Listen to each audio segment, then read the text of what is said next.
Walong most wanted persons ang naaresto ng Philippine National Police sa magkakahiwalay na operasyon sa iba't ibang bahagi ng bansa noong Agosto 3 taong kasalukuyan. Kabilang sa mga nadakip ang mga wanted persons sa Iloilo, Metro Manila, Bukidnon, Misamis Oriental, Negros Occidental, Negros Oriental, Capiz at Misamis Occidental na nahaharap sa iba't ibang kasong kriminal.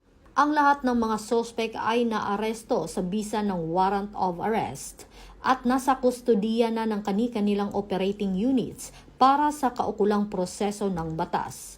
Ayon kay Chief PNP, Police General Jose Melencio C. Nartatis Jr., patuloy na paiigtingin ng PNP ang manhunt operations upang matiyak na walang makapagtatago sa batas at mapanatili ang kapayapaan at seguridad sa bansa, alinsunod sa advokasya ng bagong PNP para sa bagong Pilipinas, serbisyong mabilis, tapat at nararamdaman.